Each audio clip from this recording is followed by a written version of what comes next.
Salut tout le monde, aujourd'hui c'est la 76e et je suis en compagnie de Christiane de Bucaramanga. Bonjour Christiane, comment Bonsoir. ça va? Ça va très bien. Nous sommes très heureux d'être hébergés quelques jours chez notre présentateur. Ah là là! Je n'ai qu'une hâte, c'est de connaître aussi notre chanteur. Ah ben ça c'est pas sûr que vous le rencontriez parce qu'il est très très discret, il se cache dans sa tanière où il écrit, compose comme un fou. Puis-je espérer un jour connaître tous les auteurs et les autrices? Ah oui, c'est vrai que ça donne envie de se rencontrer tous. Moi il y en a que je n'ai jamais rencontrés, plusieurs, une bonne partie même. Eh bien, donc nous allons tout de suite voir ce que notre auteur, notre musicien a fait avec... Alors d'ailleurs, on va tout de suite écouter d'abord une version particulière, parce que j'ai entendu dire qu'il y avait deux versions faites par l'artiste, et une qui est sur une idée originale de Christiane de Bucaramanga. Non. Mais si. Raconte. Bon bah l'artiste, tu nous fais ça? Effectivement, j'ai fait une version sur une idée originale de Christiane de Bucaramanga et je vais vous la chanter.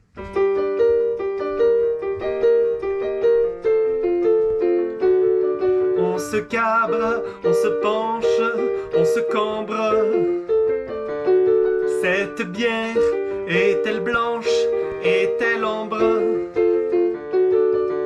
C'est une question de point de vue. Et ce Piaf, il est plus gris que vert. Je m'esclaffe, pourquoi l'appeler Pivert? C'est une question de point de vue. Il y a des cerises, il y a du flan, et c'est cuit. Mais qu'on dise que c'est un clafoutis, c'est encore une question de point de vue. Tout peut se jouer au dé, c'est acté. Car mon vieux, rien n'est déterminé. Et ça c'est une règle absolue. Ça n'a rien d'une question de point de vue. Et ça c'est une règle absolue. Ça n'a rien d'une question de point de vue. Ah bah bravo, c'est pas mal ce que vous avez fait ensemble, ça sonne bien hein. Ensemble? Ah bah oui, parce qu'il est écrit sur une idée originale de Christiane de Bucaramanga, donc c'est quand même pas mal. Ah oui, non, c'était bien. C'est pas mal, c'est pas mal. Bah oui, oui. Bon, on va passer tout de suite au courrier des lecteurs. Est-ce que Christiane de Bucaramanga, tu dis le courrier des lecteurs? Le courrier des lecteurs, maintenant, lu par... Par moi. Bah oui, bien sûr. Alors aujourd'hui, le courrier des lecteurs, il y a un courrier des lecteurs. Cher courrier, attention, chers amis d'À vous de jouer, si vous êtes un tant soit peu végétarien, végétalien ou vegan, ne croquez pas dans le clafoutis, non à cause des noyaux, mais à cause de la pâte pleine de beurre, d'œufs et de lait. Gilles de Ménil-Gourmand. Haha. Eh bien, détrompez-vous, même si certains intégristes limougeaux y verraient rapidement une hérésie, il existe nombre de recettes de clafoutis végétaliens. Dans YouTube, entrez clafoutis Okara dans la barre de recherche et vous découvrirez une recette fort intéressante mise en ligne il y a une semaine par une cuisinière végane. À vous de cuisiner. Bon, l'artiste, il y a d'autres versions à entendre. Alors celle de Claire de Bellambre, qui est une fort bien sympathique chanson plutôt centrée sur le thème du clafoutis. Je vais la passer, vous pouvez la mettre en musique vous-même, elle est très simple et très musicale. Bravo Claire de Bellambre, mais bon, elle fait trop hommage à l'artiste et bon, voilà, je suis trop modeste pour pouvoir la chanter. Celle de Tiana, fille aînée de Benoît et Sonia du Perreux, fait référence à une chanson préexistante. Elle a écrit les paroles sur une chanson, c'est ce qu'on appelle la méthode Claude Lemel. Ah, Claude Lemel, si tu vois cette vidéo, salut à toi.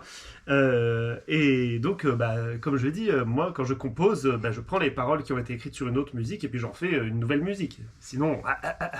Alors, la dernière fois, j'avais fait la tristitude sur la musique originale, mais là, on va prendre à contre-pied. Et puis, si jamais vous reconnaissez de quelle musique originale il s'agissait, vous pouvez l'écrire dans le courrier des lecteurs. Chanson de Tiana. Je rêvais d'une autre vie, sans la pandémie, mais que des clafoutis et Covid pointe un défi. Mais Covid déterminé, voulu manger nos pieds. Ma vie imaginée, imaginée. Je rêvais d'une autre terre avec de meilleurs pivers pour déconfiner toute la terre. Covid foutait tout en l'air, l'ambre me manquait, odeur d'un monde bien fait. Ma vie me trompait, me trompait. La Covid imprévue fit fuir les gaz toxiques, fit pour d'autres un monde utopique. C'est une question de point de vue. C'est une question de point de vue. C'est une question de point de vue. Alors il y a eu beaucoup de participation de Ménil, les fameux frères Ménil, Auguste de Ménil-Vatican, Charles de Ménil-Himalaya, Gilles de Ménil-l'Eau-Courante, Gilles de Ménil-Joueur. Bon, parmi celles-ci, il y en a une qui est particulièrement musicale, c'est Gilles de Ménil-de-l'Eau-Courante. Et puis ensuite, j'en ferai une autre, celle de Christiane de Bucaramanga, Christiane qui est avec le présentateur aujourd'hui. Les deux ont fait une fable, un petit peu à partir d'une même fable. Donc voilà, alors celle de Gilles de Ménil-l'Eau-Courante. Alors, c'est parti.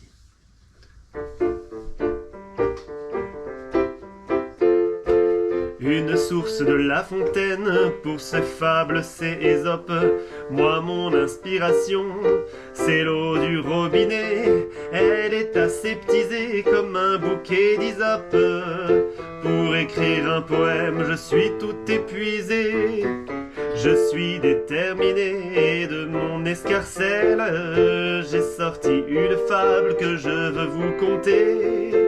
Elle n'est pas, je dois dire, dans le lot des plus belles, mais elle respecte au moins les contraintes données. Maître Pivert, à l'air déterminé, avait volé un clafoutis. Vint à passer un ours bien léché, qui voyant notre oiseau lui dit: bonjour bel oiseau, au plumage vert ambré, dans ton bec ça vrai clafoutis que tu tiens. Les cerises n'ont-elles pas été dénoyautées? Sais-tu comment on le prépare en Limousin? Interdit le Pivert, veut répondre à son tour. Il ouvre grand son bec et lâche le gâteau. Notre ours tout réjoui d'un geste un peu badou s'en saisit illico. Adieu gâteau noyau, moralité, c'est une question de point de vue, mais bien mal acquis et pour toujours perdu. Alors, sur la même base, Christiane de Bucaramanga est partie de... Christiane, tu es partie de « Ça dépend du point de vue où on se place par rapport à l'idée qu'on s'en fait ». C'est le titre de sa chanson.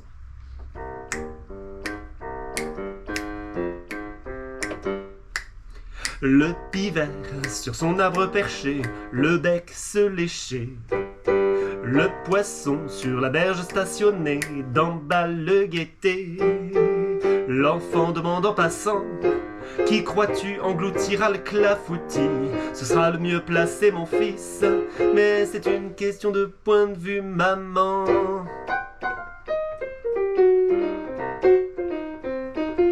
Le Pivert de l'arbre descendit pour voler vers le clafoutis.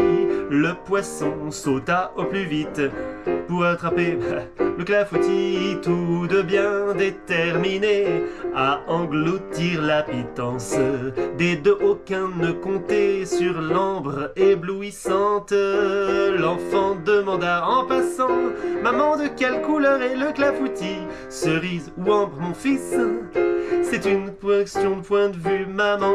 C'est une question de point de vue, maman. Tout est une question de point de vue, fils aussi.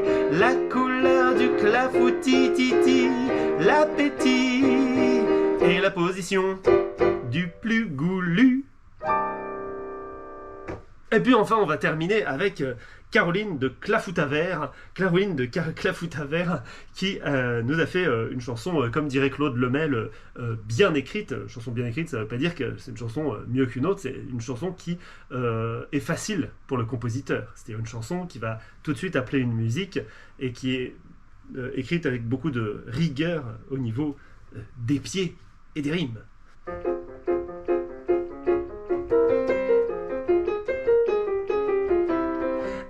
Pivert déterminé, perché sur un cerisier, surveillé d'un œil farouche les belles cerises noires et rouges.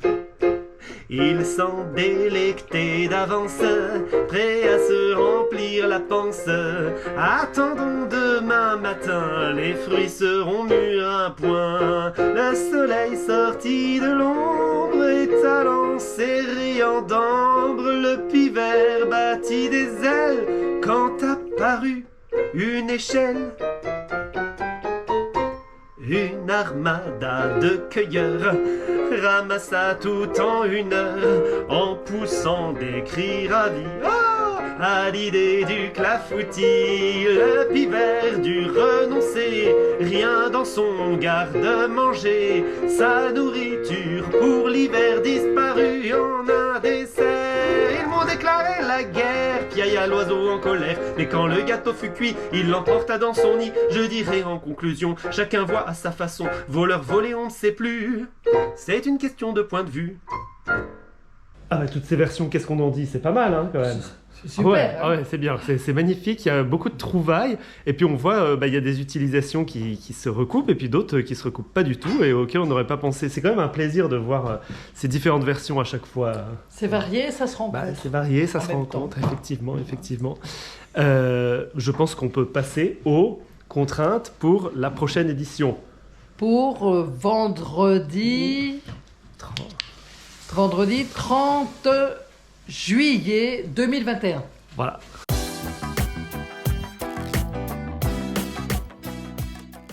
Attention, voici les contraintes pour... La prochaine édition.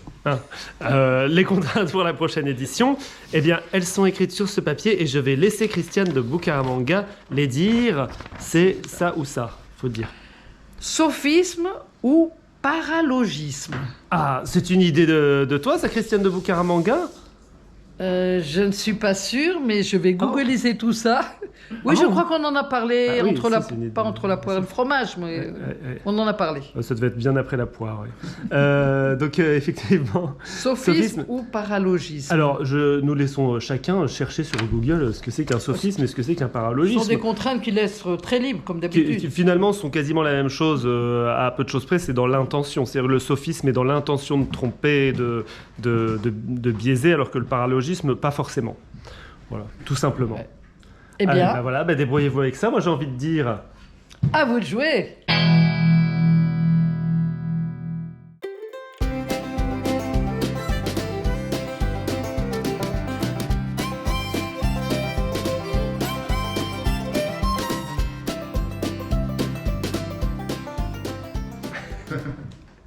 Ouais. Ou à bientôt. Si, à vous de jouer.